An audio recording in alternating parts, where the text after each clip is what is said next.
పాపము చేసిన వారిని పట్టుకొనును. పాతాళము పాపము చేసిన వారిని ఏం చేస్తుందండి? పట్టుకుంటుంది.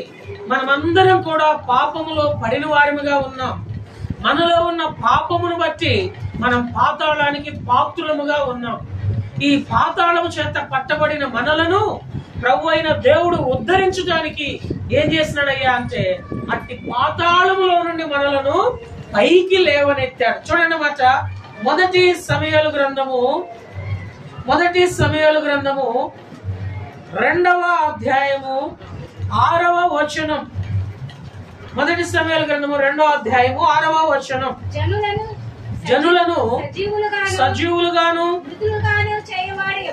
మృతులుగాను చేయవాడు యెహోవాయే, పాతాళమునకు పంపుచు అందులో నుండి రప్పించుచుండువాడు ఆయన్నే. మనమందరము కూడా పాపము చేసిన వారము, పాపము చేత పట్టబడి పాపములో పడిపోయి ఆ పాపం వలన వచ్చు ప్రతిఫలమై ఉన్నటువంటి పాతాళం యొక్క బంధకాలలో బంధించబడిన వారం. ఇటువంటి పాతాళంలో బంధించబడిన మనలను ప్రభు అయిన దేవుడు ఉద్ధరించడానికి ఏం చేస్తున్నాడంటే ఆ పాతాళంలో నుండి పైకి లేవనెత్తాడు. అందుకొరకే మొదటిగా దావీదు వలె దేవుని స్తుతించబద్దులం. దేవా, పడిపోవు వారందరినీ ఉద్ధరించే దేవుడవు నీవు. ఒకప్పుడు నేను పాపంలో పడిపోయినాను, పాపాన్ని బట్టి పాతాళానికి బందీగా ఉన్నాను. అటువంటి నువ్వు నన్ను ప్రేమించి నా పాపపు శిక్ష కలవరి శిలువలో భరించి ఆ పాతాళంలో నుండి, ఆ పాపంలో నుండి నన్ను పైకి తీసుకుని వచ్చినందుకు ఏమిచ్చి మీ రుణాన్ని తీర్చగలరు. నా ఈ కొద్ది స్తుతి ఆరాధన మీ ప్రియకుమారుడు యేసుక్రీస్తు వారి ప్రశస్తమైన నామమున మీకే అర్పించి ఆరాధిస్తున్నానని ఆయనను ఆరాధించబద్దు. చాలా సింపుల్ గా ఆరాధించడానికి చాలా మంది ఆరాధనలు ఏం చేస్తారంటే ప్రార్థన చేస్తా ఉంటారు.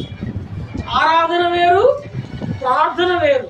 ప్రార్థన అనేది దేవుని దగ్గర మనము పొందుకోవడానికి, మన అక్కర తీర్చుకోవడానికి ఆయనను అడిగి తీసుకునేది ప్రార్థన. ఆయన దగ్గర మనము మన అవసరత తీర్చుకునేది ప్రార్థన. ఆరాధన అని కాదు. ఆరాధన ఏంటంటే ఆయన మనకిచ్చిన దానిని బట్టి ఆయనకి కృతజ్ఞతాస్తుతులు చెల్లించేది ఆరాధన. ఉదాహరణ చూడండి, మనము మమ్మీ డాడీ చేత పెన్ను కొనిపించుకోవాలి. అప్పుడు ఏమంటామంటే మమ్మీ నాకు పెన్ను కొనివ్వు, మమ్మీ డాడీ పెన్ను కొనివ్వు అంటాం కదండి. అది ప్రార్థన. దేవా నాకు అది కావాలి, నాకు ఇది కావాలి అనేది ప్రార్థన. ఇప్పుడు మమ్మీ పెన్ను కొనిచ్చింది. పెన్ను కొనిచ్చిన తర్వాత కూడా మమ్మీ దగ్గరికి వెళ్ళి, పెన్ను కొనిచ్చిన తర్వాత కూడా డాడీ దగ్గరికి వెళ్ళి, డాడీ పెన్ను కొనిచ్చావు, ఇంకో పెన్ను కొని అని అంటామా? లేకపోతే పెన్ను కొనిచ్చావు,